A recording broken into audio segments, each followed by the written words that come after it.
পাহাড় শব্দটা শুনলেই আমাদের মতো সমতলবাসীদের মনে হয় ছুটে চলে যায়, কারণ আমাদের ছোটোবেলায় শোনা গল্পের স্মৃতি আমাদের মনে একটা ধারণা তৈরি করেছে পাহাড় মানেই অ্যাডভেঞ্চার, আর অ্যাডভেঞ্চার কার না ভালো লাগে। তাই এবার আমাদের উদ্দেশ্য উত্তরাখণ্ডের কুমায়ুন জেলায় অন্তর্গত কিছু বিশিষ্ট জায়গা ঘুরে দেখা।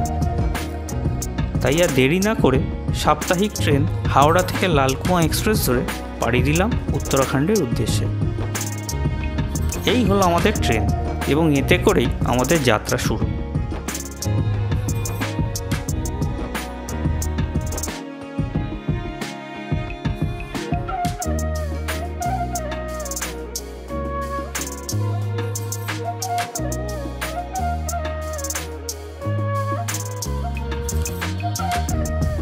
গাড়ি থেকে যখন প্রথম পাহাড় দেখা যায় তখন নিজের অজান্তেই মনটা ভালো হয়ে যায়।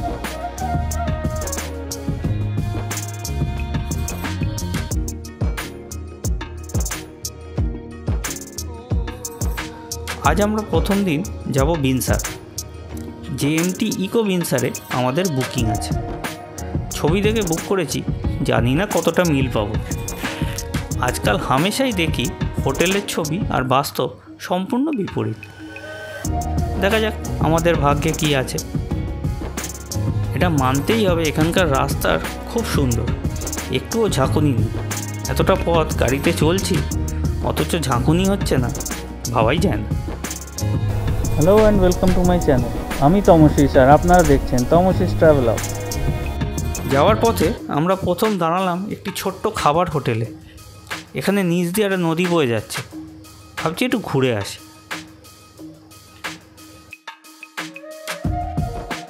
এই ব্রিজ পেরিয়েই নদীর তীরে নামার রাস্তা।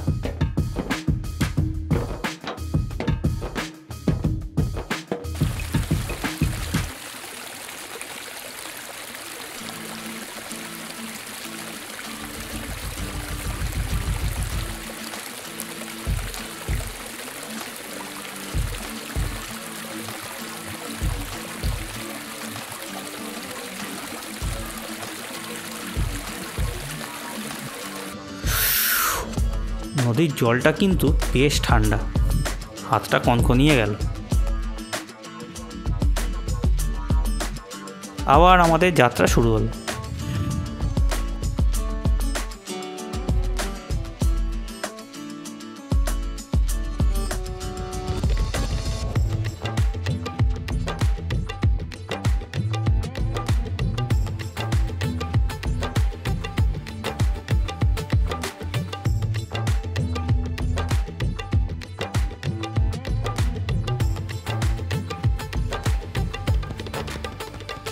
এটা ক্যাঁচি ধাম, মানে নীমকরলি বাবার আশ্রম।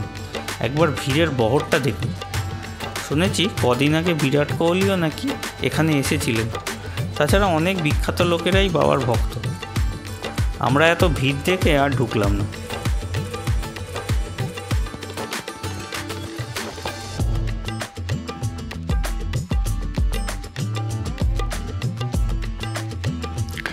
ভিডিওটি শেষ অবধি দেখার অনুরোধ রইল এবং আরও বিস্তারিত তথ্য ডেসক্রিপশন বক্সে দেওয়া রইল, দয়া করে পড়ে নেবেন।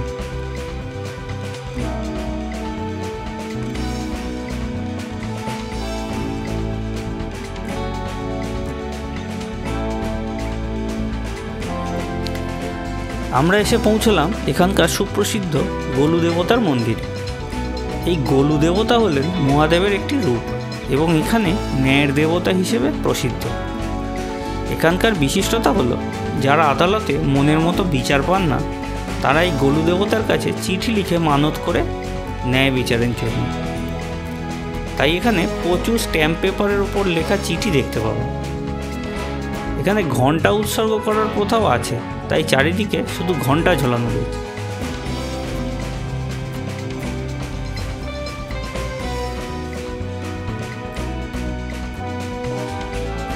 বাচ্চাগুলো মন্দির চত্বরে খোলা জায়গা পেয়ে একটু না দৌড়োদৌড়ি করে পারছেন, একভাবে টানা গাড়িতে এসে হাঁপিয়ে উঠেছে।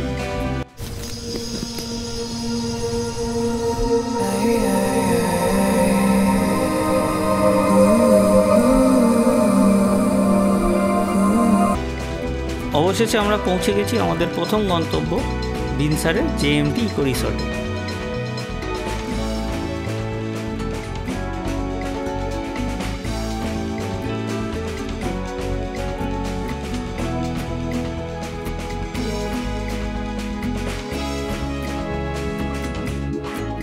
এই হলো আমাদের রুমগুলো বেশ পরিষ্কার পরিচ্ছন্ন এবং সব রকম ফেসিলিটিস রয়েছে।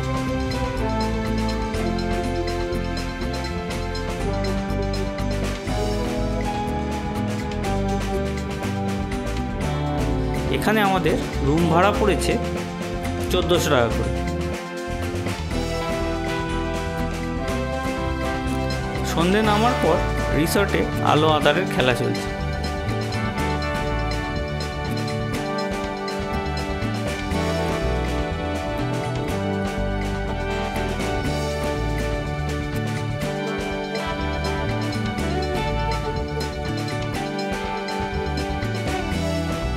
এখানে আজ আমরা বোনফায়ার করছি, দারুণ মজা হচ্ছে।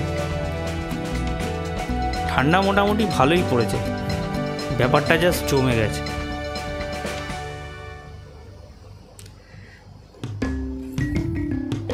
দেখুন রাতের আলো আধারিতে রিসর্টের রূপটা।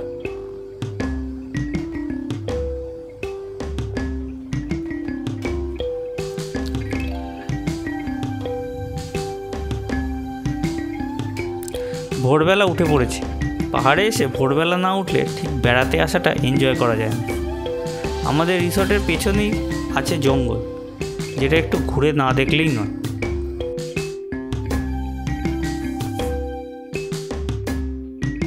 সবাই অবশ্য সাবধান করেছে এই জঙ্গলে লেপার্ড আছে বলে, তাই একটু চোখ কান খুলে চলতে হবে। আশা করি তেনার সাথে দেখা হবে না। চারিদিকটা খুব শান্ত এবং নিরিবিলি। অবশ্য প্রচুর পাখি আছে এখানে, অনেক রকমের পাখি দেখলাম।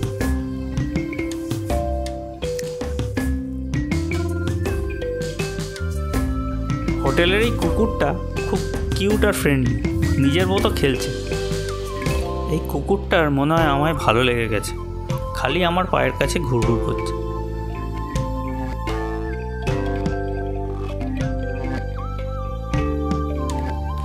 আজ আমরা বেরিয়ে পড়েছি আমাদের দ্বিতীয় গন্তব্য চৌকড়ির উদ্দেশ্যে, কিন্তু সেখানে যাওয়ার আগে আমরা পাতাল ভুবনেশ্বরটা ঘুরে যাব।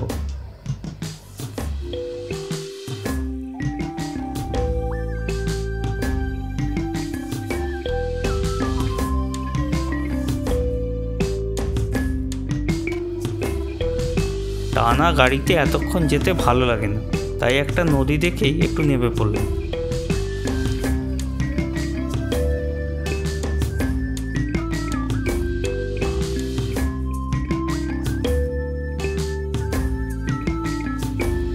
পাতাল ভুবনেশ্বরের ওখানে ছবি তোলা বারণ, তাই সেখানকার ভিডিও দেখাতে পারলাম না। কিন্তু কেউ এদিকে এলে এটা একদমই মিস করবেন না, একেবারে যাকে বলে চরম অ্যাডভেঞ্চার। আমরা পৌঁছে গেছি আমাদের দ্বিতীয় দিনের গন্তব্য চৌকড়িতে। আমাদের আজকের আস্তানা সাতভাবনা রিসর্ট। এখান থেকেও হিমালয়ান রেঞ্জ খুব ভালো ভিউ পাওয়া যায়, কিন্তু এখন ধোঁয়াশার জন্য কিছুই দেখা যাচ্ছে না। চৌকড়িতে এই হলো আমাদের রুম, বেশ পরিষ্কার পরিচ্ছন্ন, আমার তো খুব ভালো লেগেছে। এখানে রুম ভাড়া পড়েছে 1400 টাকা করে।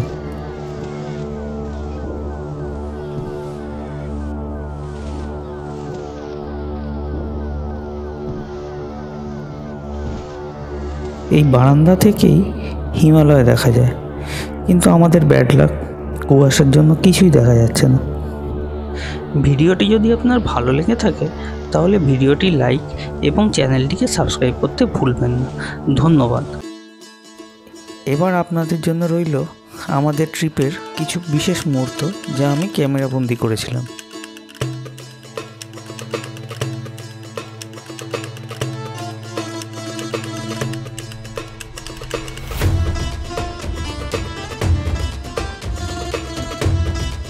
আমাদের পরের গন্তব্য মুন্সিয়ারি, আর সেখানে যেতে পথে পড়বে দুটো ওয়াটারফলস, কালীতাল এবং বীরথি ফলস। তাহলে আবার দেখা হবে পরের পর্বে। টাটা।